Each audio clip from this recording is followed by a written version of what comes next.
अटक गया था शायद। दोबारा शुरू करूँ? शुरू से ही।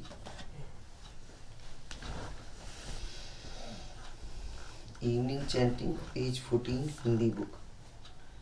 यो सो भगवा अरहं सम्मा संबुद्धो स्वाखातो येन भगवता धम्मो सुपटिपन्नो स भगवतो सावक संगो तमयं भगवन्तं सधम्मं ससङ्गं इमे हि सकारिः यथार्हं आरोपिते अभिपूजयाम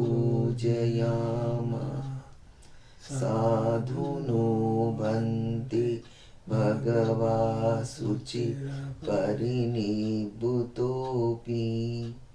पश्चिमा जनता नुकम्पमानसा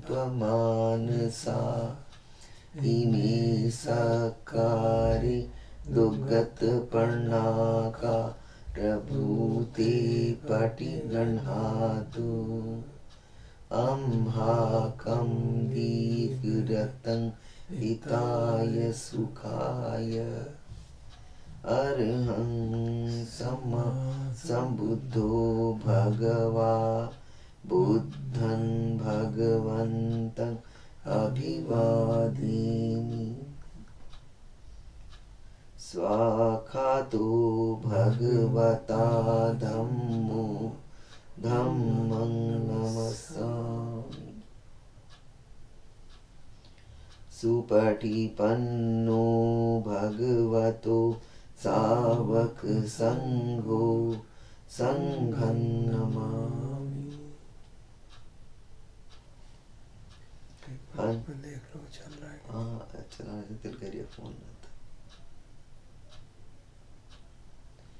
हन्दमयं बुद्धस्य भगवतो पूर्वभाग करोमसि नमो तस्य भगवतो अरहतो सम्मा संबुद्धस्य नमो तस्य भगवतो अरहतो सम्मा संबुद्धस्य नमो तस्य भगवतो अरहतो सम्मा संबुद्धस्य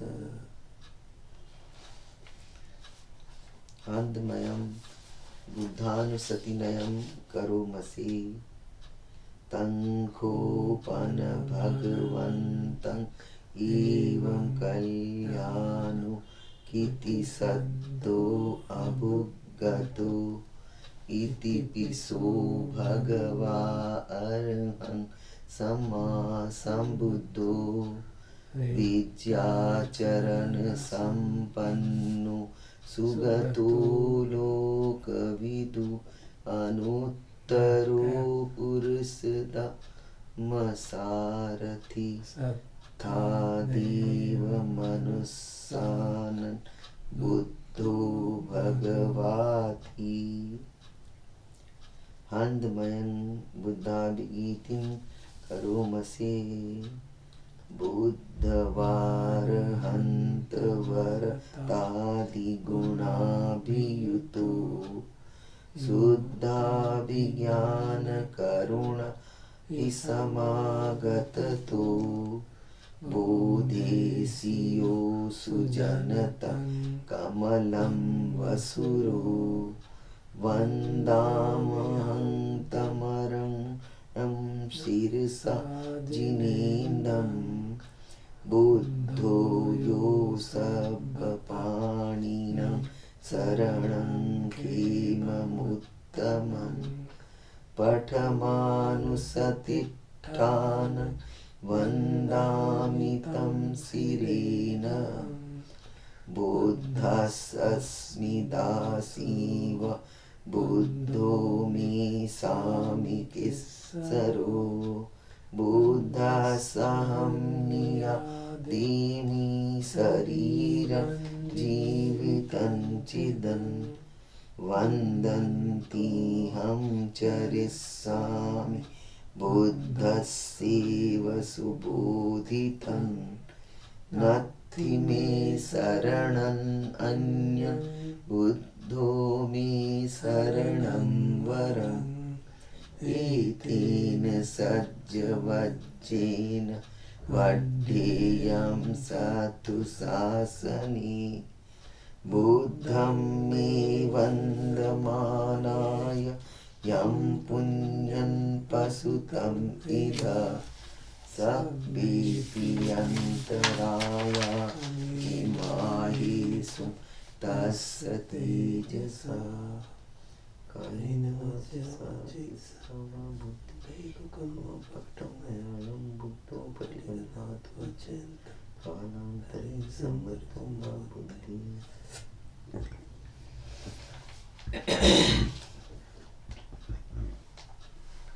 हन्दमयं धम्मानुसतिनयं करोमसि स्वाखातो भगवता धम्मो संदिट्ठिको अकालिको एहि पस्सिको ओपनयिको पच्यतं वेदितव्यो विन्योहीति।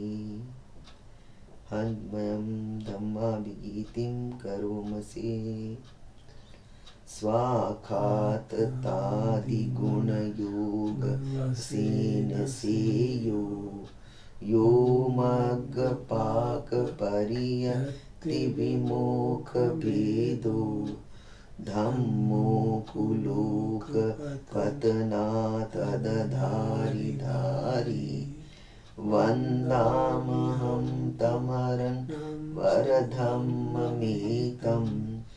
धम्मो यो सब्बपाणिनं शरणं खेममुत्तमं द्वितीयानुसतिष्ठानं वन्दामि तं शिरेणम् धम्मस्मि दासी वा धम्मो मे सामिकेश्वरो धम्मासहं नियादि शरीरं जीवितं चिदं वन्दन्तीहं चरिष्यामि धम्मस्यैव सुधम्मतं नत्थि मे शरणं अन्यं धम्मो मे शरणं वरम् एतेन सज्जवज्जेन वड्ढेयं शत्रुशासने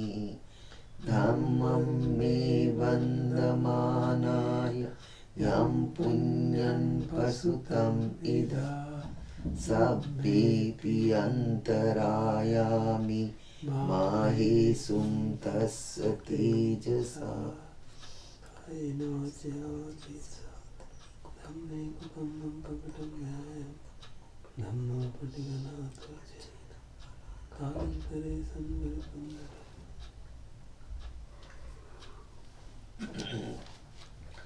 हन्दमयं संघानुसतिनयं करोमसि सुपटिपन्नो भगवतो सावक संघो उजुपटिपन्नो भगवतो सावक संघो न्यायपटिपन्नो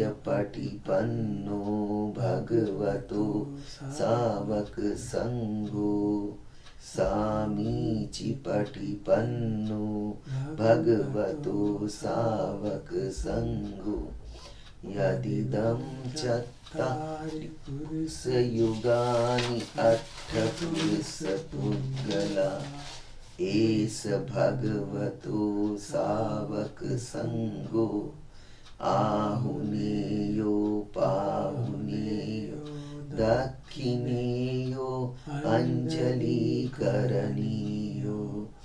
अनुत्तरं पुण्यकीर्तं लोकसाति तमहं धम्मम् अभिपुच्यते। Handmayam Sanghadigītim karomase Sadhammajo supatipatti gunādiyuto Yo attabidho ariyapo gala sangaseto Sīlādi dhamma pavara sayakāya ceto Vandāmaham tamariyāna ganam susuddhan Sangho sabbapanina saranam khemamuttamam Tatiyānusatiṭṭhānam vandāmitam sirenam Sanghas asmidāsīva Sangho me sāmi kesaro Sanghasaham niyādīmi Sarīran jīvitan chidam Vandantiham charissāmi Sanghaso patipannatam Natti me saranan anyan Sangho me saranam param Etena sajjavajjena Vaddeyam satu sāsane Sangham me vandamanaya Yam punyam pasutam idha Sabbepi antarayami Māye sumtas satejasa Kāyena vacaya vacitsa Sanghe upamam pavatamaya Sangho patiganātu vacayanta Kālantare sammarita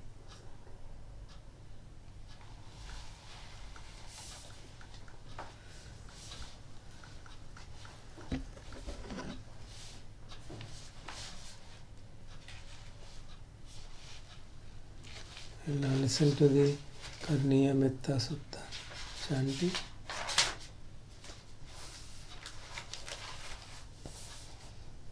Tu sabbe sat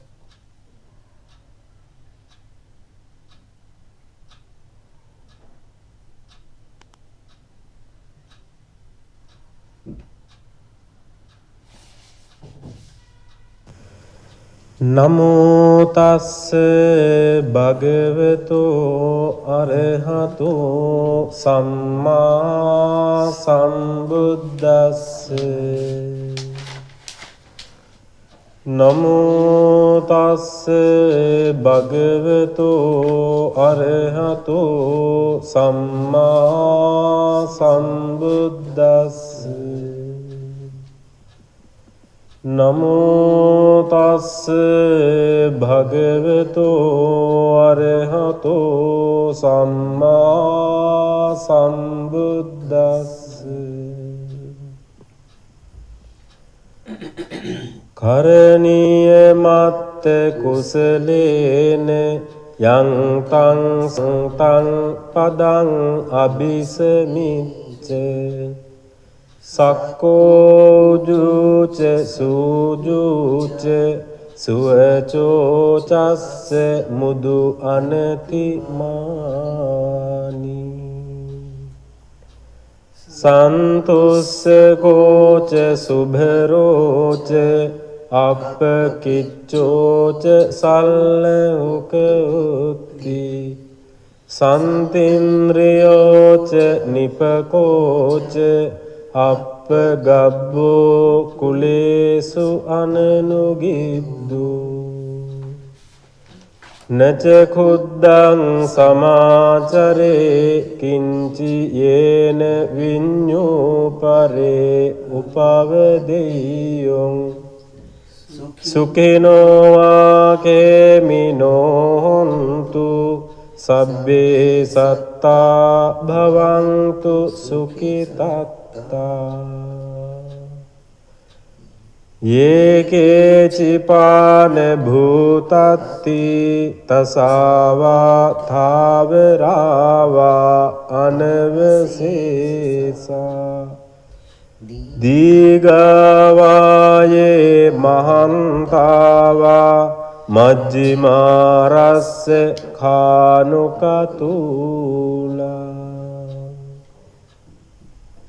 දිට්ඨාවායේව අද්දිට්ඨා යේච දුරේ සංති අවිදුරේ භූතාවා සම්භවේසීවා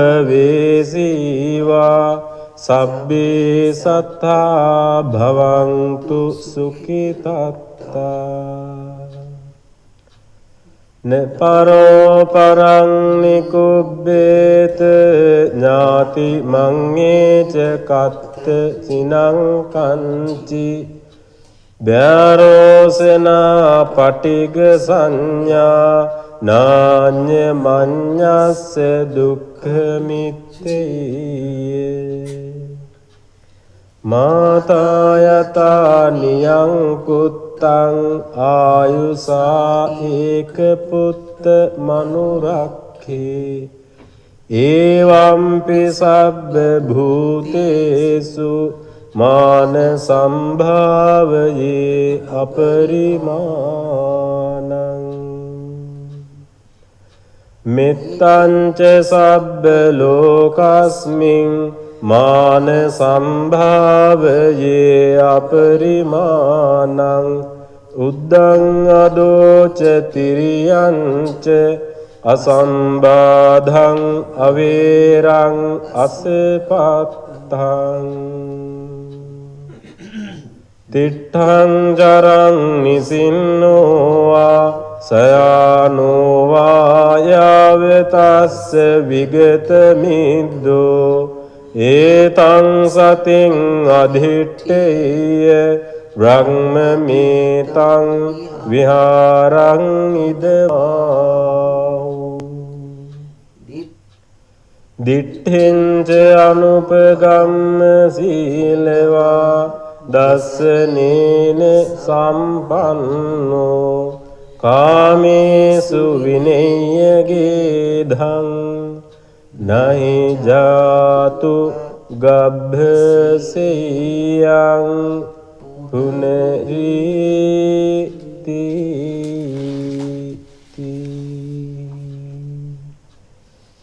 ඒතේන සච්ච වජ්ජේන සොත්තිතේ හෝතු සබ්බදා ඒතේන සච්ච වජ්ජේන සබ්බ රෝගෝ විනස්සතු ඒතේන සච්ච වජ්ජේන හෝතු තේ ජය මංගලං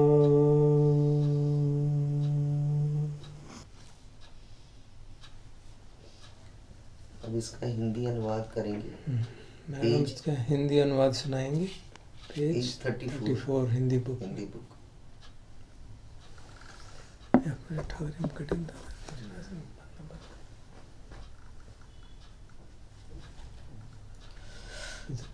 कोशिश पारनेशना अरबान हमें लाइमंस मैं हिंदी सुनने वाला है कोशिश दो शास्त्र लेकिन दोस्त का मैत्री भावना पर भगवान बुद्ध के वचन।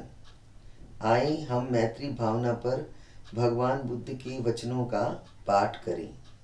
ऐसा करना चाहिए उसे जो अच्छाई में कुशल है और शांति का मार्ग भली प्रकार जानता है।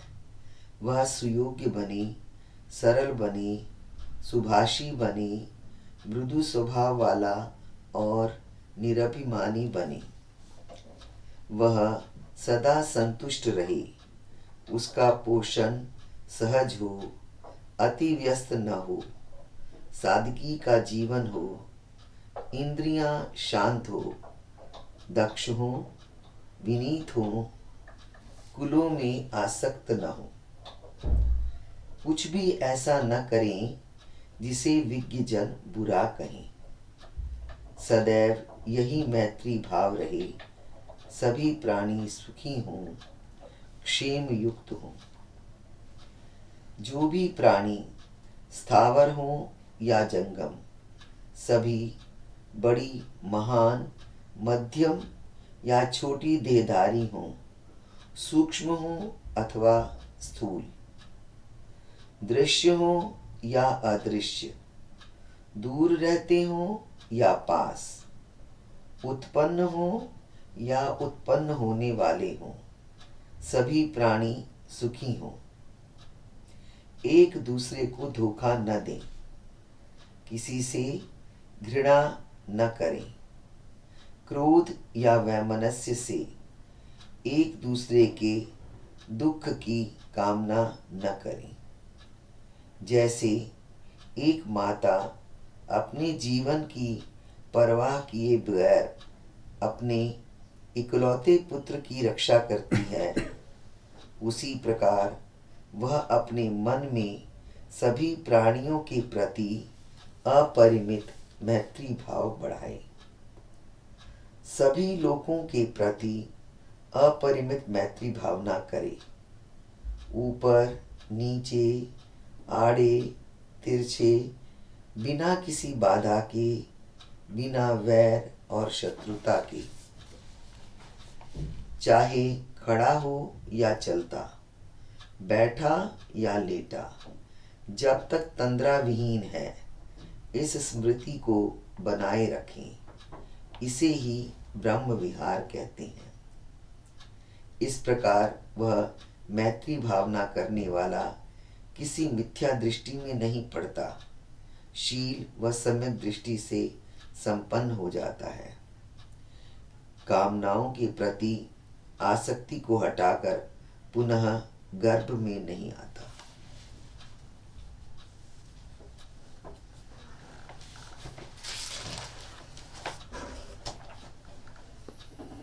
Now listen to the discourse by Mr. Rodney Smith, the fourth discourse in the series on illusions, and it is focusing on taking what is not independently existing as existing independently. जो independently नहीं है, जो अलग नहीं है, उसको हम अलग मानते हैं। जैसे मैं का भाव, हमें लगता है कि हम अलग हैं, ये अलग है, वो अलग है, लेकिन हम आपस में जुड़े हुए हैं। उस जुड़ाव को हम नहीं देख पाते और उस कारण से मैं का भाव पुष्ट होता है। तो ये उसमें प्रवचन में वो समझाएंगे।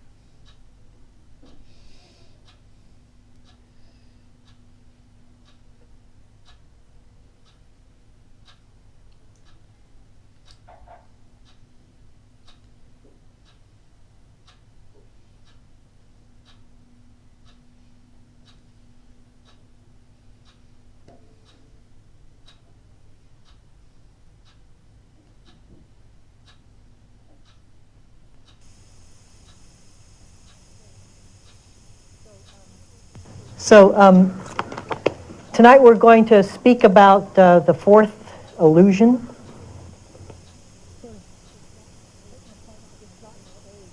It's not my aging, or at least it's not only my aging. So tonight we're going to speak about the fourth illusion. We've sort of taken apart the hall of mirrors here, and I want to just briefly review the first three talks on this, because tonight I think they each get progressively more daring. It's analogous to the Buddhism taking off the boxing gloves.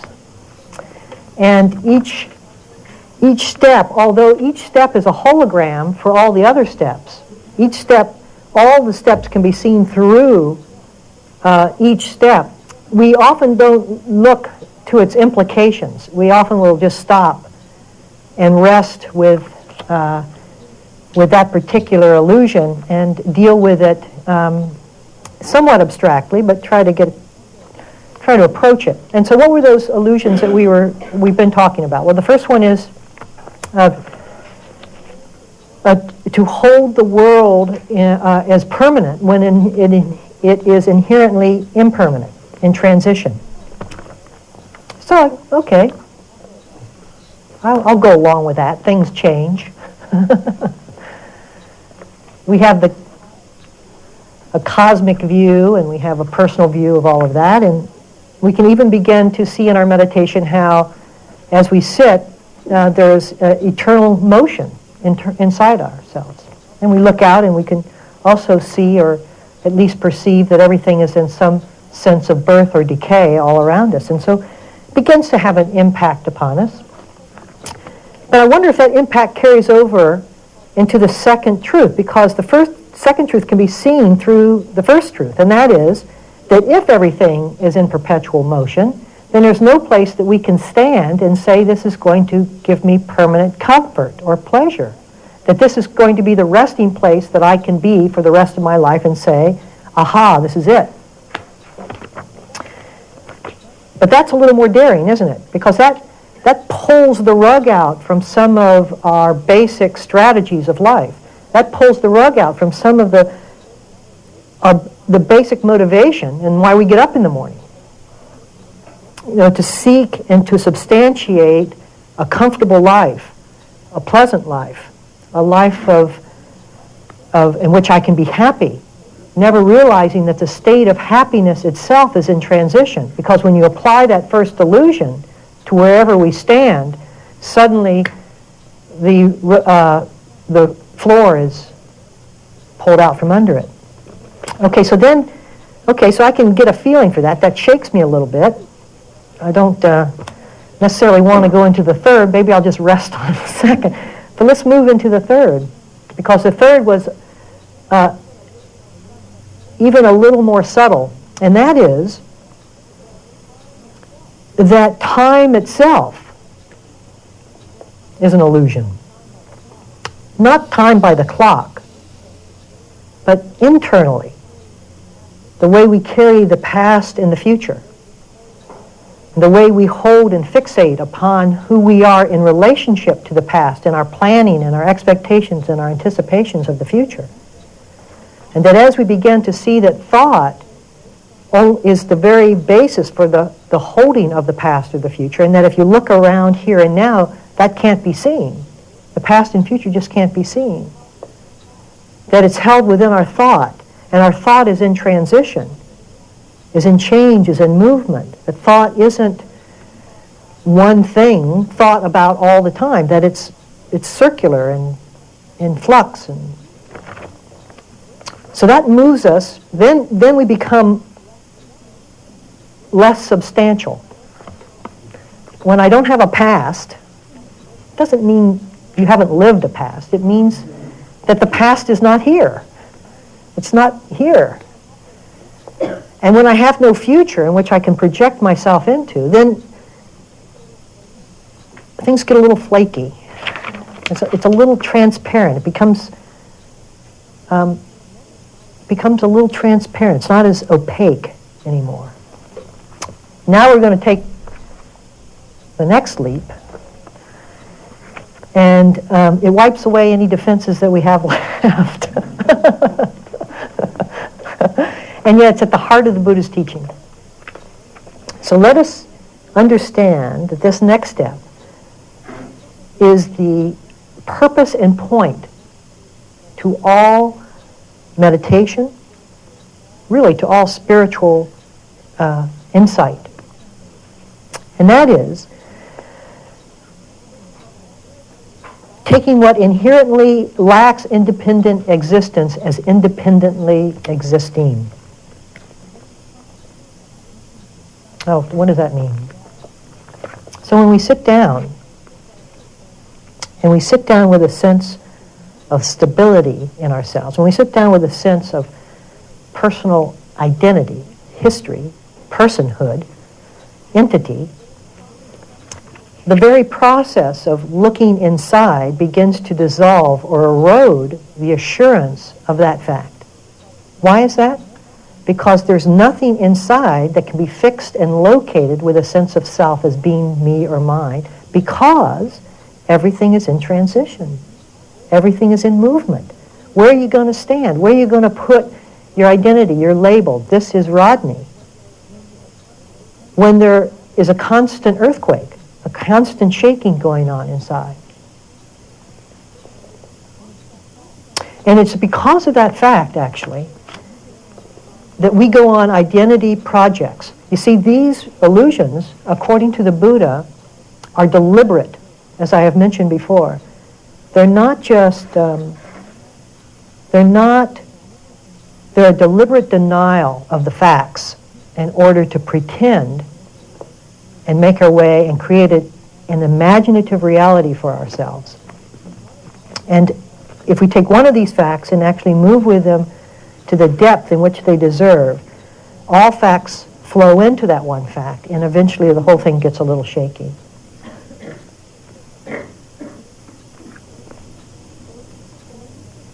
So when we sit down in meditation, ostensibly, some of us do it for calm or peace or tranquility or clarity of mind or to give us a little space to things.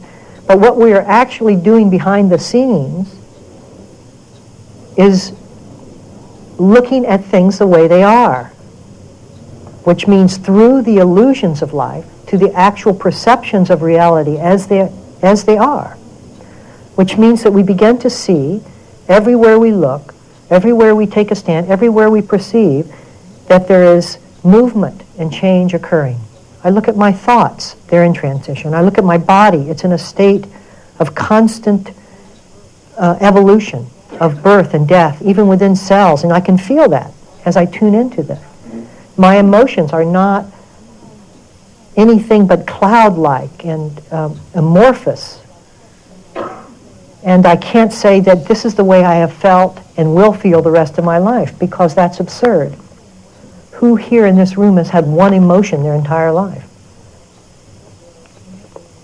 And yet we're desperately afraid of our emotions because we fear that if we really allowed ourselves to feel them completely, they would overwhelm us. They may make us into the thing we fear the worst, which is rageful or pathological or something, and yet they're just things that are coming through us.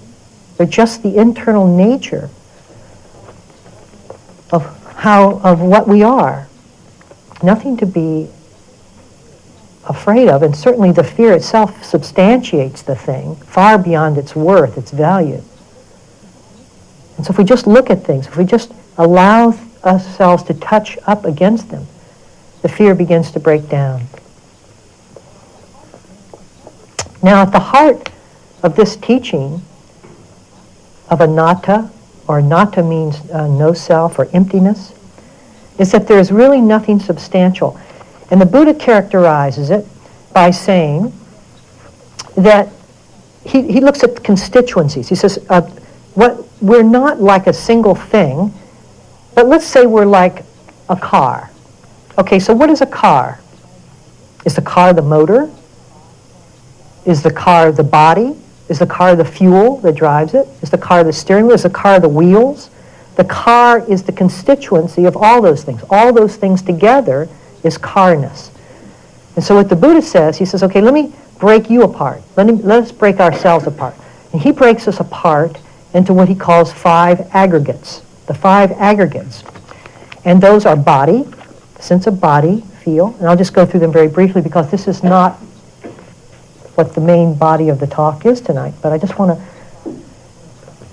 There's body, and there are perception. Perception is the quality of the mind that recognizes and memory. So it contains both recognition and memory. There are feelings, or Vedana, feelings. That is, there arises when there is contact, a certain sense of pleasure or unpleasantness or neutrality with every experience. And that's one of the aggregates. And then there are mind states that arise. Mind states are the whole range of attitudes and feelings and emotions and reactions that we have within our mind. And then the final aggregate is the aggregate of consciousness itself. That is the quality that knows, not the quality of recognition, but the quality that knows the recognition is occurring, that knows on contact. And so these things together is what we call person, in exactly the same way as those things together, all the body and the steering wheel and the engine and the fuel and all of that is what we call car. That there's no one of those things that you can take apart and say this represents and is the permanent entity that I have long established myself to be. So everything is codependently arising. It's really important to understand this because when you start seeing that everything is arising, it makes sense in terms of the first illusion that everything is in transition. It's not one person going through in a steady state through a hall in which everything is turning over. It's that everything is turning over, including the entity itself that's in perception. And that all of these aggregates, all of these qualities or constituents of our being are themselves changing and moving and are in constant flux and movement. And it's when we pull out of that, it's when we take a stance into that, when we represent ourselves in something other than what we really are, that conflict is inevitable. How could we not have conflict when we pull out of change and establish some fixed point or reference? Because that fixed point or reference has no reality. Change is the reality. And therefore there's going to be a rub. It has to be. The Buddha said it was like somebody who holds on to the move of a moving wheel of an ox cart. Holds on tight to an ox cart wheel that's moving. Eventually there's going to be a body underneath it.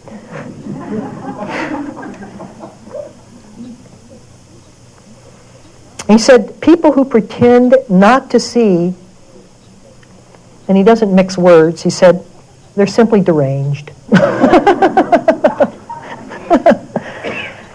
You know, I think if you look at our own history, to make it more practical, you see that given whatever history we had, that we had to bring forth some survival techniques during that time. We had to take a particular stance in relationship to what was going on, being small, not being empowered. We had to hold some way that we were. And as we began to perpetuate that stance in life, that posture in life, it took on a kind of identity. And oftentimes that identity may have been a negative identity. As I've said before, I used to work with juvenile offenders who were people who were murderers and rapists, but they were just under 18. And they all had very strong, or many of them had very strong negative identities. That's just, they assumed that. And there was a sign I'll never forget. It said that it's better to be wanted by the police than not wanted at all. And so, and it's that sense that it's better to form some identity than to not have any identity at all. And so even if it were negative, it served a purpose and allowed them to sort of solidify who they were around that sense of purpose and around that sense of posture. And often you can see people who have had long-standing, say, depressions form their identity around a depressive personality. And that they cultivate that posture and that stance with things.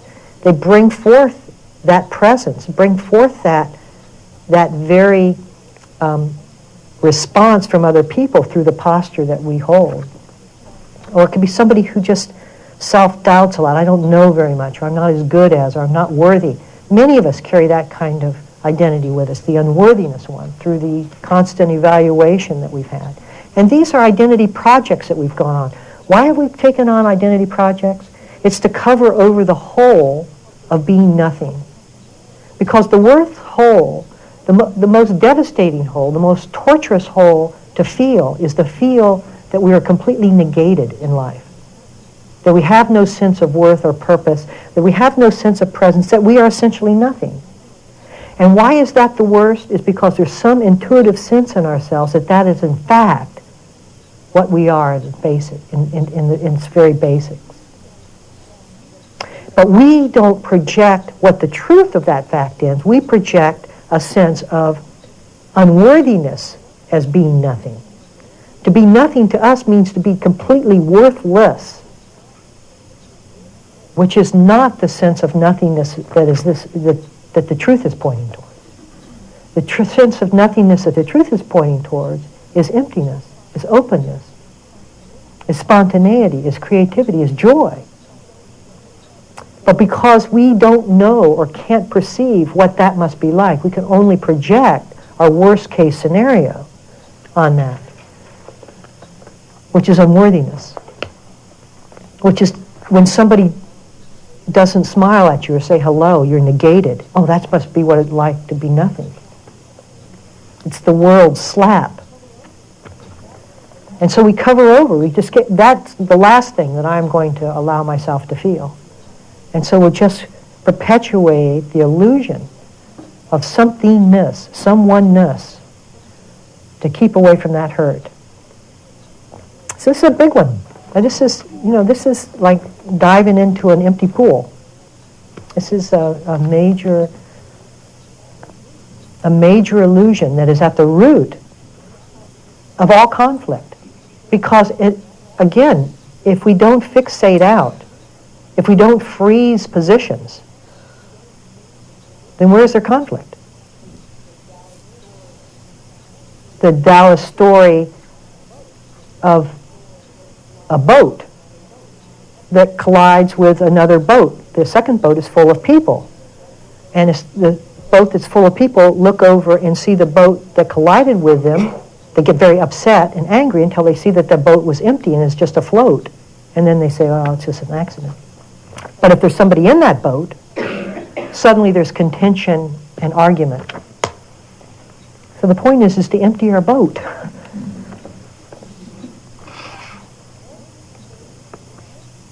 Every state of mind, without exception, is conditioned, is in change. Movement is inherent in the quality of our life, in the quality of life itself. It's an absolute condition. This is one thing to grasp intellectually. It is another thing to learn that. When we just grasp it intellectually, there can be enormous fear that arises. I'm out of here, back to Christianity, back to Judaism, back to something. But I'm not what I want to do this for. I'm not going to be nothing. It's like little orphan Annie. I don't want to be little orphan Annie.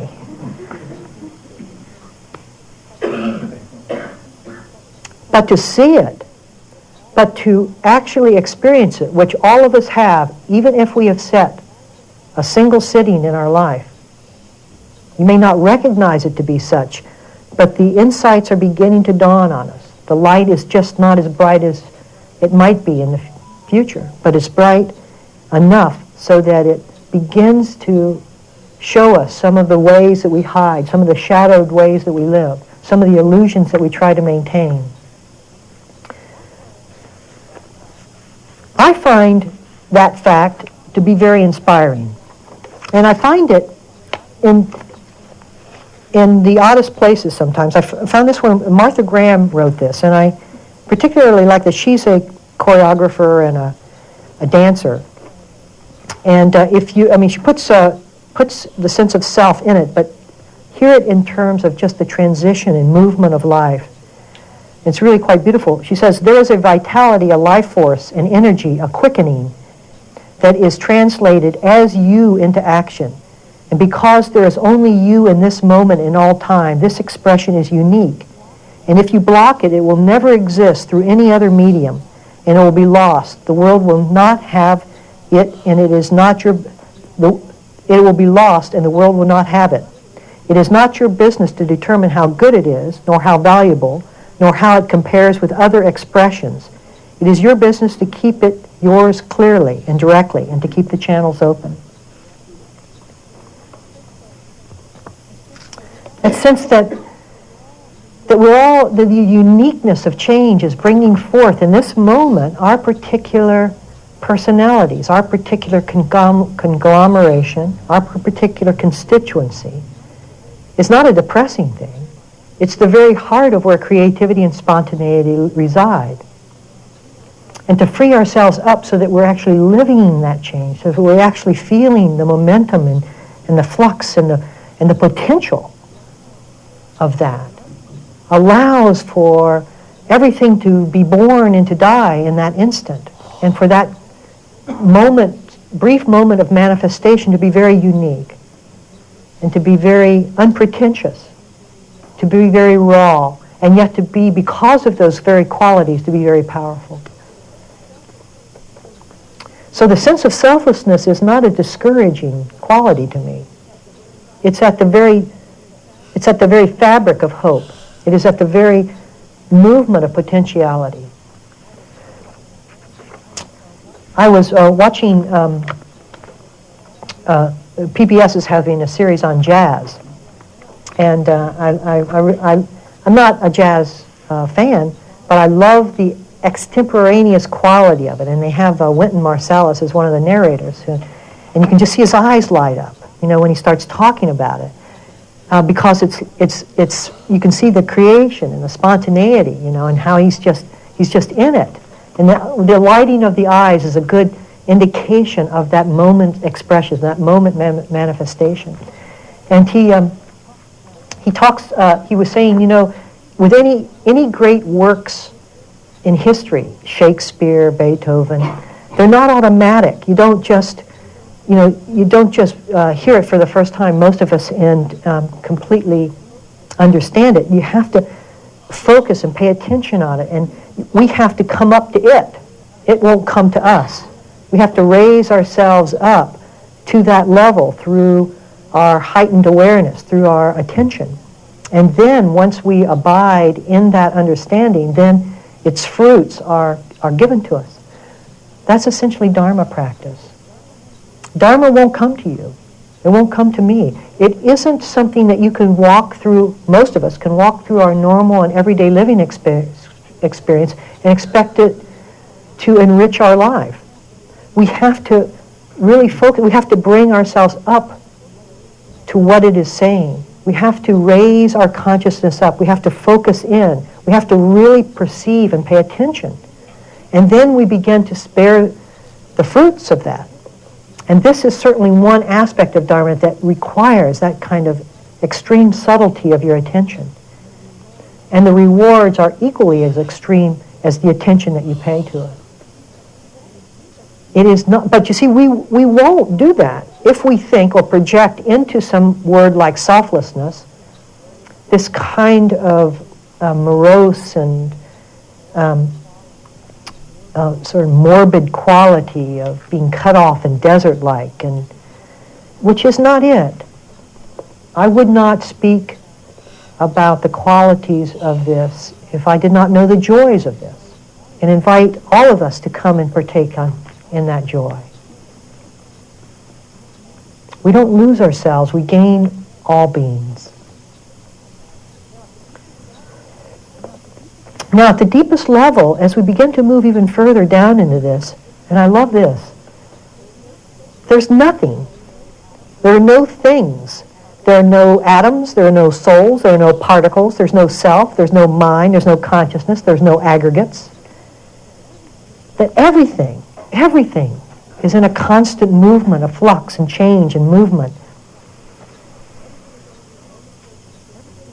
Everything is only a momentary configuration. We've passed through the looking glass. And because I love the way physics captures that looking glass, I might have read this before, but I can never remember. This one says how physics is like the grin without a cat. So just get a feeling for this.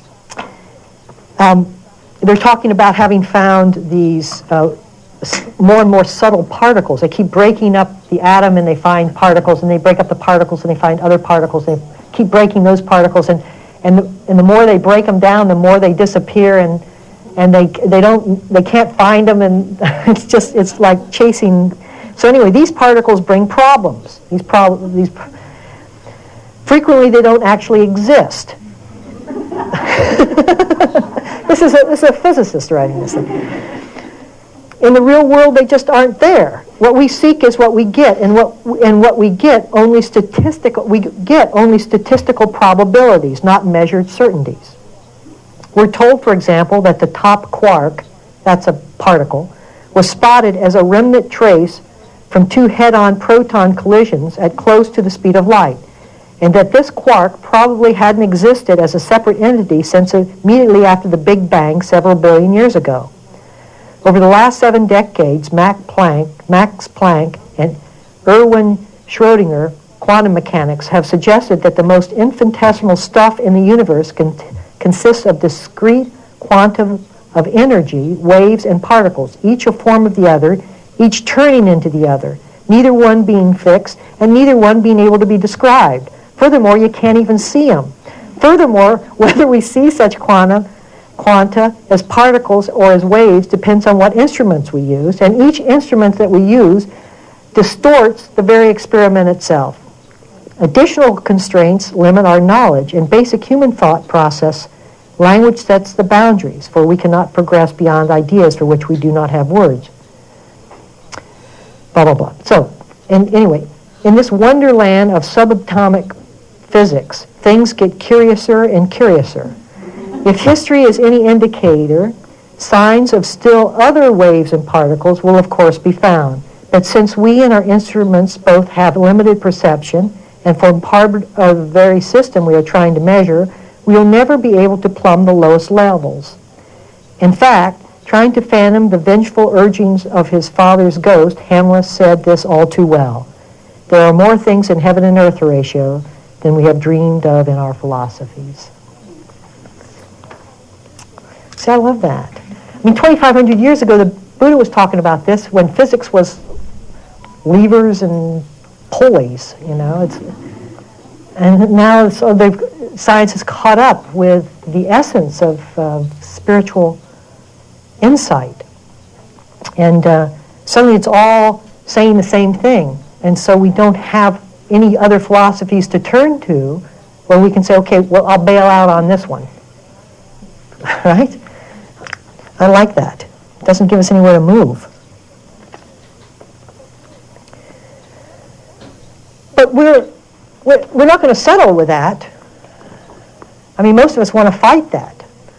And, we want something, some place to stand, someone to blame, some place that is home, something to trust, and something to hope for. Maybe this relationship will do it, right?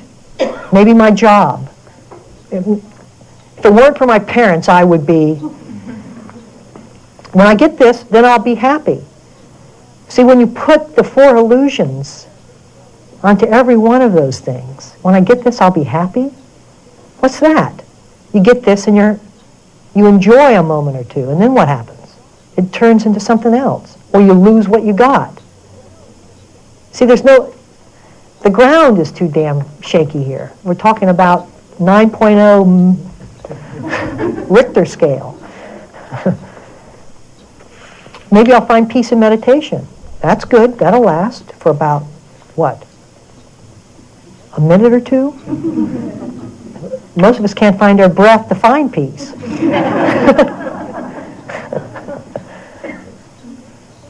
No place, nothing. The search is in vain. No peace to stand on, no place. Nothing. And that's not despair. That is not despairing. And so we think, okay, let's work through this through relationship. All right? If I'm not an entity in and of myself, and that there's constant things coming, codependently arising, then there must be some inherent connectedness to all of this. Where is it manifesting from? What's the foundation of all this movement? Movement itself means that things are being affected, that things are acting upon each other, that they are not impervious to the influence of other events, or there would be no change. And so we can then take this sense, we start where we are. Okay, I feel like a person. I don't care what he says, I feel like a person. Okay, let me then go into relationship and see where that is. So I'm sitting there with somebody I know, and I start seeing that really what I am is my reactions, my projections, my ideas about this other person or about myself in this situation. That entity, that sense of being separate from, is no more than something that I'm manufacturing moment after moment that gives me a sense of historical perspective or future movement with this other person. So I don't allow that to define the relationship. I say, okay, let me look deeper into this. And we can use the very meeting and contact itself to start bringing us more into that sense of connectedness, into that sense of what is, and the Buddha said, change is not the end. That's not the end in all and be all of Buddhism. He talked about something that was changeless. But it's not of this world. It's not of from these senses that we find that. I can't, everything of the mind, everything of the sensory quality of mind is in transition. So that negates, in terms of the truth, all the things that I have placed my truth upon. But that doesn't mean there isn't a truth. That doesn't mean that there isn't something beyond all this, or through all of this, or part of all of this, that I'm just not seeing, that I'm just not perceiving.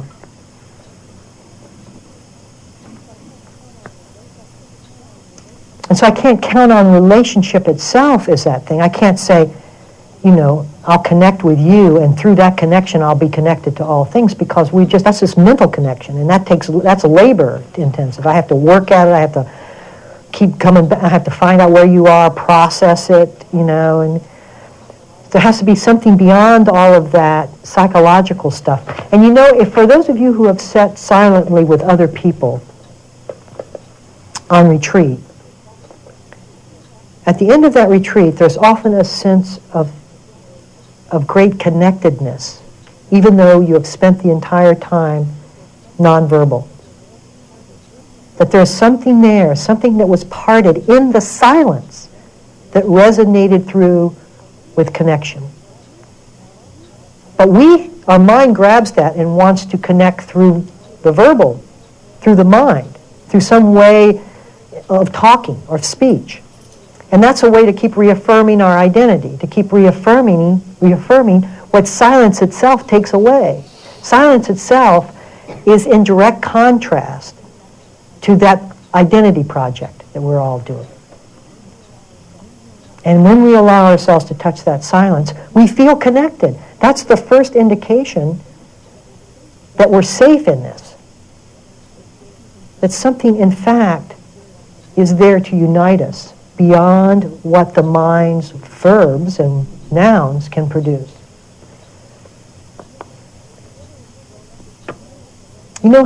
Have you ever grown up with somebody and you've known them so well that there's just this kind of feeling of, and I had a friend who I've known since I was 3 years old, and he at one point went off and became a fighter pilot and then went into the FBI, and I did my thing.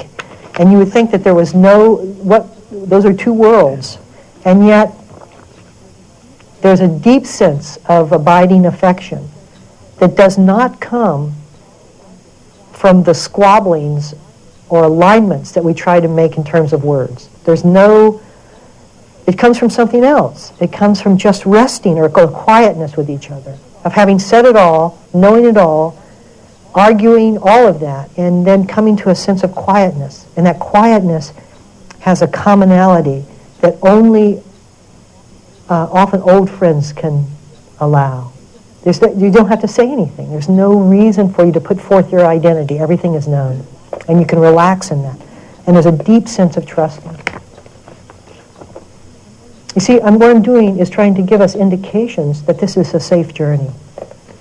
That this is not a journey. This is a journey in which we we add a dimension. We don't lose a dimension.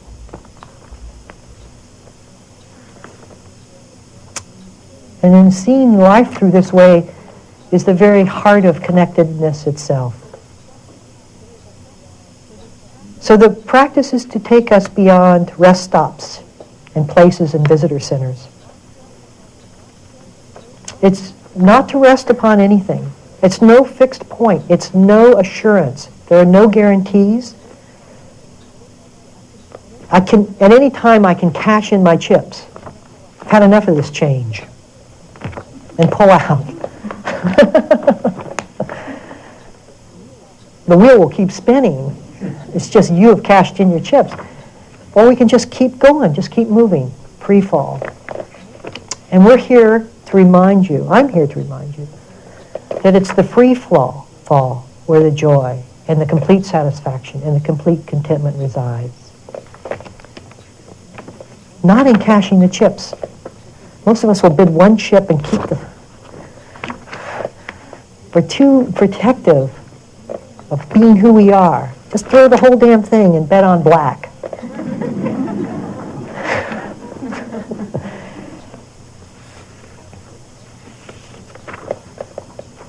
Science is saying it to us. The Buddha is saying it to us. How much proof do we need? How much proof do we need now? We only need the proof of our own experience. So let's at least be willing to take that step to experience, to see whether the experience confirms what other people have been saying, what science is saying, what religions are saying. Let's take that step. Let's invite. That's putting one chip out. And you're saying maybe black and maybe red. But you just do that. And then let's see what happens. And so can we all sit for a minute or two?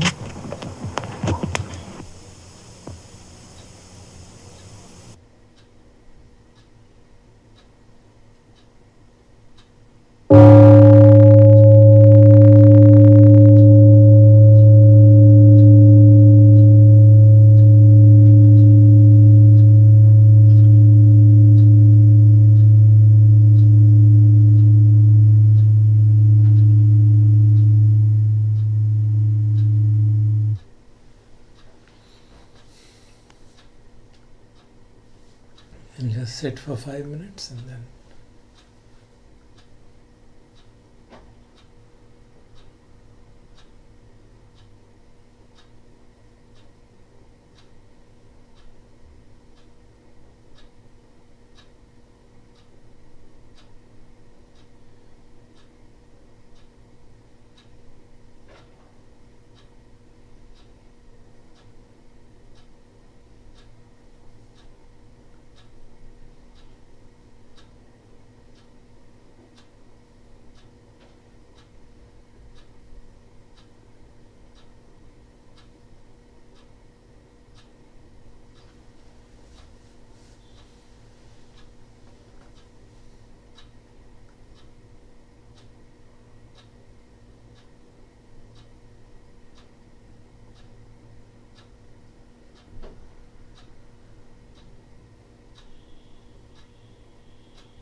ब्रह्म विहारों की अभ्यास करते हैं। पहले करुणा ब्रह्म विहार का करते हैं। परिस्थिति ऐसी है, सामान्यतः मैत्री पहले की जाती है। इस समय परिस्थिति ऐसी है कि चारों तरफ दुख ही दुख है। मैडम बता रहे थे कि भारत में भी मरीजों की संख्या बहुत तेज़ी से बढ़ रही है, मृतकों की संख्या भी तेज़ी से बढ़ रही है। बहुत हजारों लाखों प्राणी विश्व में इस महामारी से पीड़ित हैं, कष्ट में हैं। उनको याद करके, उनकी परिस्थिति को विजुअलाइज करके मन में करुणा जागना स्वाभाविक है। एक शुद्ध चित्त में दूसरों की कष्ट को देख के करुणा जागती है, इच्छा जागती है, एक छंद जागता है कि दुख से मुक्त हो। जो कुछ भी हम कर सकें उसके लिए करें। एक प्राणी के लिए भी अगर हम कुछ कर सकते हैं उसका दुख कम करने के लिए तो करें। यद्यपि इस समय हमारी भी बड़ी सीमाएं हैं।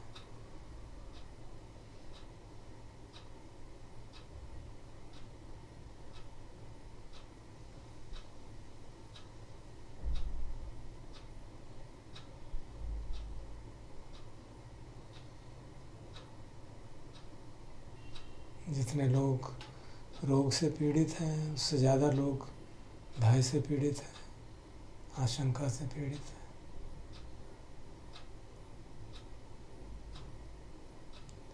और उससे भी ज़्यादा लोग मिथ्या दृष्टि से पीड़ित लगते हैं,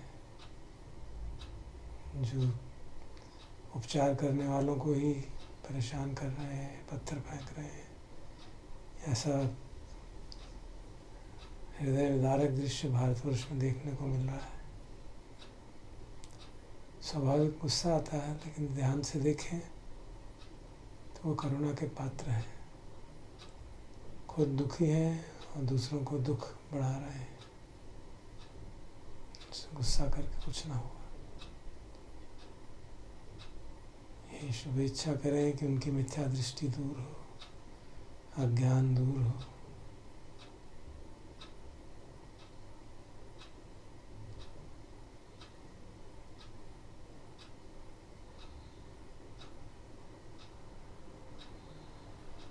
कहीं ऐसी मिथ्या दृष्टि में और ऐसे गलत काम करते हुए अगर प्राण त्याग दे एक प्राणी तो निरय लोक में ही जाएगा।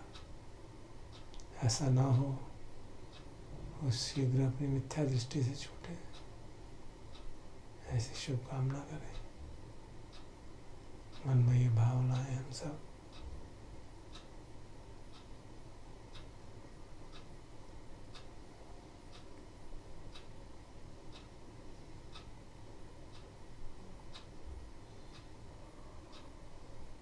करोड़ों लोग घरों में बंद हैं,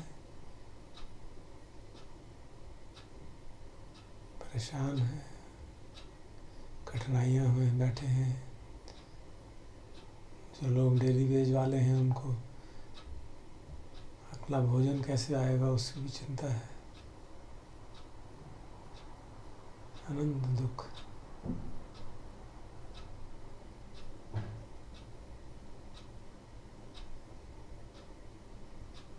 सभी प्राणी जो दुखी हैं उनकी बाधाएं दूर हों, दुख दूर हो, रोग दूर हो। रोग दूर होने में जो बाधाएं हैं वो दूर हो। सभी सुखी हों, दीर्घायु, रोग मुक्त हों, द्वेष मुक्त हों, मोह मुक्त हों।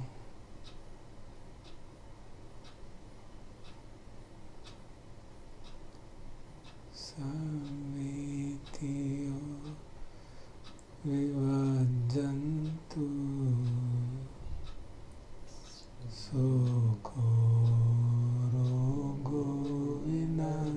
भवतु माते भवतु अन्तरायो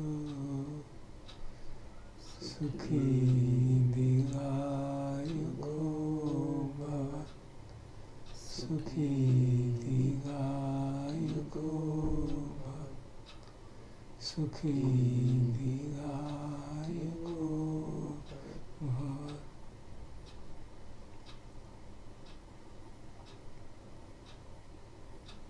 अब मैत्री ब्रह्म विहार और कृतज्ञता ज्ञापन उन सभी लोगों के प्रति जो लोगों के दुख दूर करने में जुटे हुए हैं,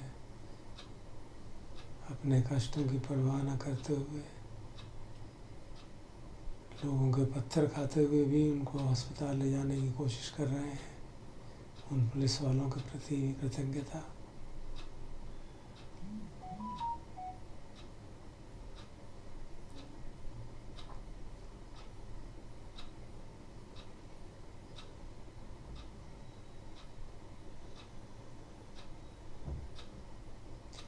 उन डॉक्टरों, मेडिकल प्रोफेशनल्स के प्रति आभार।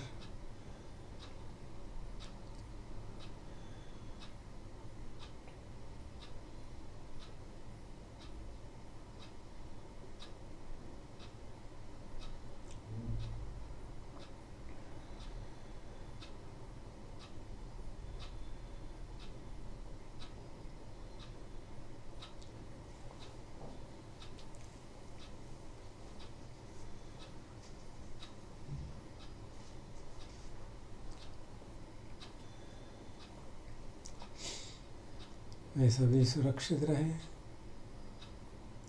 निरोग रहें, स्वस्थ रहें, प्रसन्न रहें।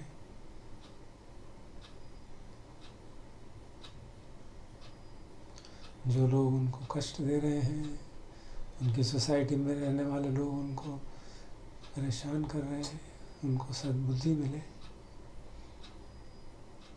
सबके मन में मैत्री जागे, सबके मन में कृतज्ञता जागे।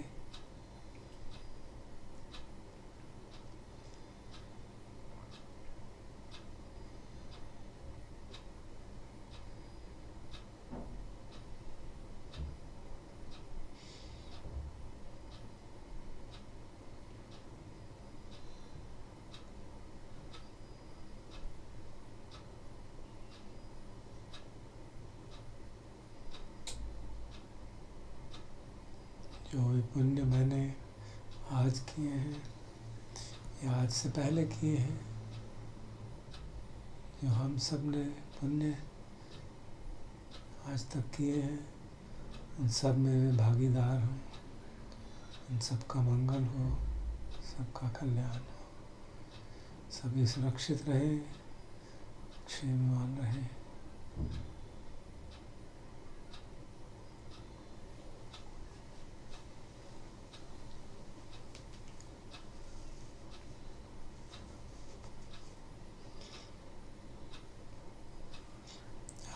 ब्रह्म विहार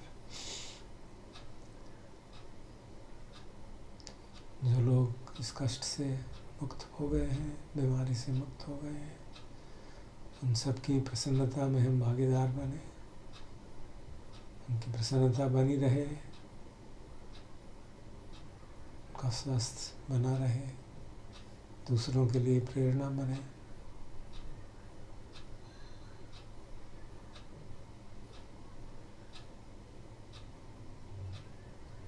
जो लोग निस्वार्थ भाव से सेवा कर रहे हैं, उनको देख के मन में प्रसन्नता जागती है। सभी सुरक्षित रहें।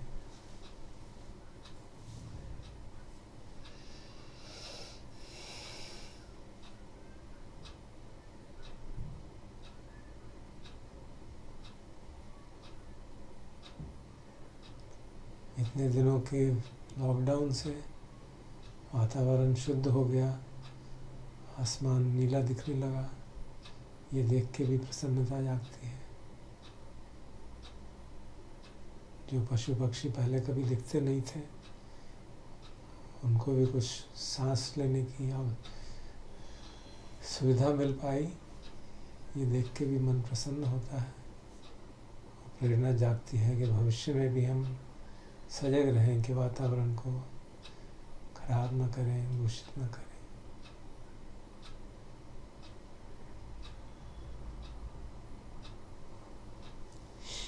हाँ, उपेक्षा ब्रह्म विहार सबसे महत्वपूर्ण हम सब के लिए, चाहे वो बीमार हो, चाहे वो सुखी हो, चाहे वो दुखी हो, चाहे वो परेशान हो, सबके लिए उपेक्षा ब्रह्म विहार कि हर परिस्थिति में समता बनी रहे। तस्य लोक धम्मे ही चित्तं यस्य न कंपति अशोकम विरजम खेमम हेतं मंगलमुत्तमम्। ये तब होगा जब हमारी प्रज्ञा इतनी जाग जाए, हम समझ जाएं कि जो कुछ भी हम सिचुएशंस जीवन में आती हैं, हमारे अपने कर्मों के कारण ही आती हैं। यदि हम बेचैन हैं, परेशान हैं, तो कहीं न कहीं हमारे कर्मों के कारण ही होगा। इस जन्म के नहीं लगते तो पिछले जन्मों के होंगे, और समाज के रूप में जो कलेक्टिव कर्म है उसका भी असर हम पे पड़ता ही है। जैसे वातावरण का दूषित कोई करता है तो दूसरों पे असर पड़ता है, इसी तरह से साइकोलॉजिकल वातावरण, साइकिक वातावरण को भी राग, द्वेष और मोह से जो हम दूषित करते हैं उसका असर भी हम पे पड़ेगा ही। भगवान की वाणी है, यम कम्मम करिस्सन्ति कल्याणं वा पापकं वा तस्य दायादो भविष्यामि। जैसा भी काम मैं करूँगा, कुशल या कुशल, उसका उत्तराधिकारी बनूँगा ही। कोई शक्ति मुझे रोक नहीं सकती ऐसा होने से। तो ऐसी विषम परिस्थिति हमको बाध्य करती है सोचने में कि कहाँ भूल हुई हमसे, समाज से, विश्व से, विज्ञान से, टेक्नोलॉजी से कहाँ भूल हुई। हमारे खान पान में, हमारे प्रकृति के प्रति व्यवहार में, पशुओं के प्रति व्यवहार में, पेड़ पौधों के प्रति व्यवहार में, ज़रूर हम सबसे जो भूले हुई हैं उसका ही परिणाम ऐसा आ गया कि मनुष्य जाति पे भयंकर विपदा आई हुई है।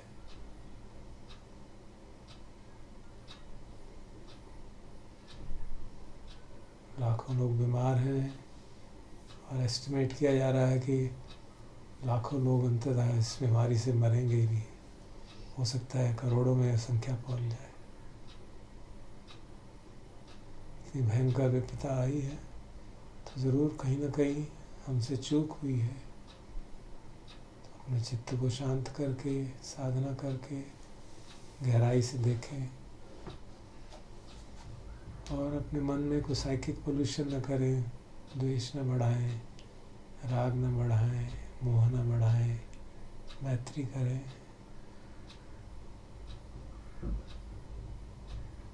शायद हम भी इस विपत्ति को कम करने में कुछ सहायक हो सकेंगे।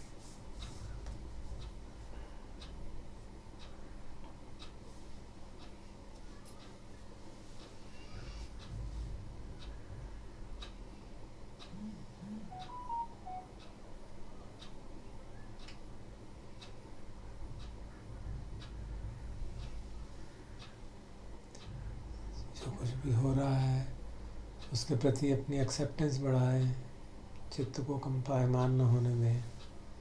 और जब भी चित्त हिले, जो स्वाभाविक है, सभी हम अभी आधे अधूरे ही हैं, चित्त हिले इसको फिर समझ से, प्रज्ञा से समता में स्थापित करें, शांत।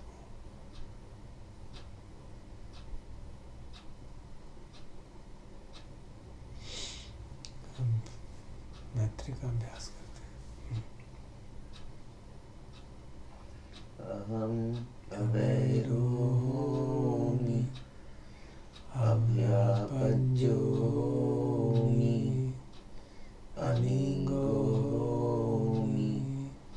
सुखी अत्तानं परिहरामि। मम माता पितु आचार्या च नातिमित्ता च सह ब्रह्मचारिणो च अविराहोन्तु अभयापज्याहोन्तु अनिगाहोन्तु सुखी अत्तानं परिहरन्तु। आरक्षा देवता भूमट्ठा देवता रुक्षट्ठा देवता आकाशट्ठा देवता अविराहोन्तु अभयापज्याहोन्तु अनिगाहोन्तु सुखी अत्तानं परिहरन्तु। सब्बे सत्ता सब्बे प्राणा सब्बे भूता सब्बे पुगला सब्बे अत्ता भाव पर्यापन्ना सब्बा इतियो सब्बे पुरुषा सब्बे हरिया सब्बे अनरिया सब्बे देवा सब्बे मनुष्या सब्बे विनिपातिका अविराहोन्तु अभयापज्याहोन्तु अनिगाहोन्तु सुखी अत्तानं परिहरन्तु।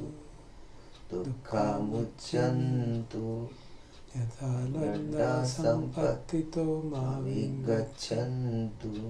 कम्मस्का कम्मदायादा कम्मयोनि कम्मबन्धु कम्मपटिसरणं यं कम्मं करिष्यन्ति कल्याणं वा पापकं वा तस्य दायादा भविष्यन्ति।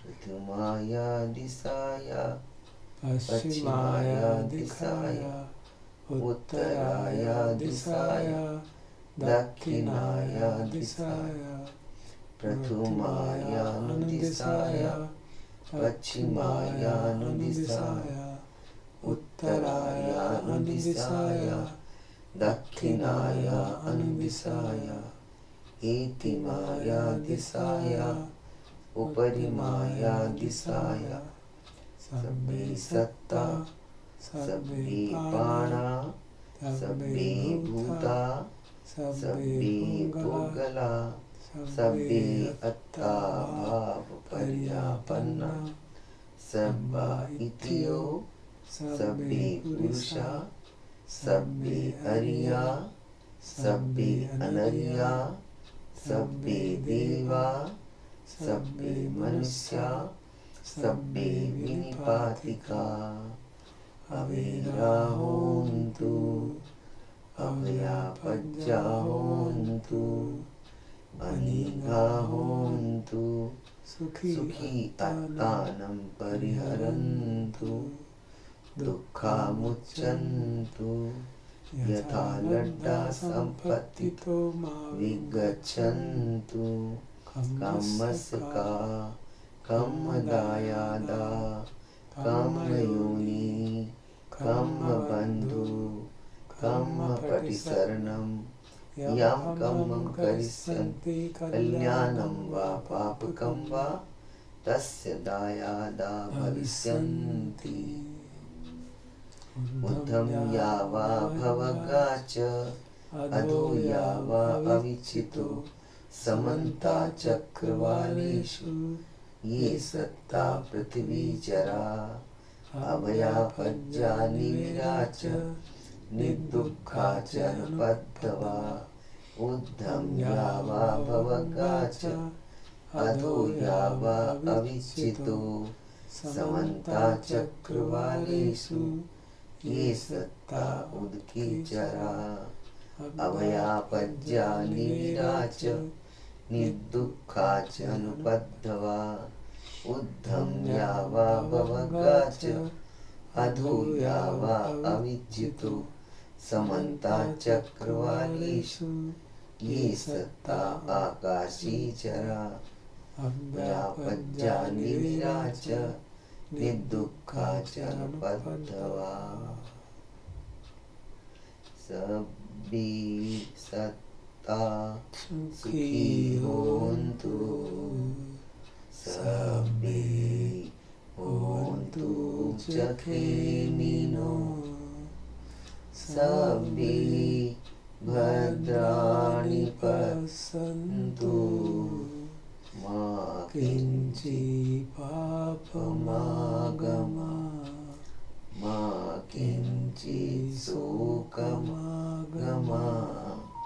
मा किञ्चित् दुःखमागमा भवतु सर्वमङ्गलं रक्षन्तु सर्वदेवता सर्वबुद्धानुभावेन सदा सोऽति भवन्तु ते भवतु सर्वमङ्गलं रक्षन्तु सर्वदेवता सर्वधर्मानुभावेन सदा सोऽति भवन्तु ते भवतु सर्वमङ्गलं रक्षन्तु सर्वदेवता सर्वसङ्घानुभावेन सदा सोऽति भवन्तु ते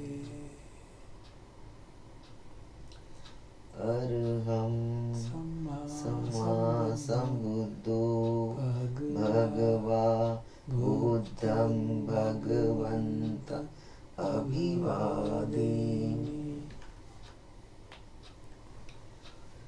स्वाखातो भगवता धम्मो धम्मं नमस्सामि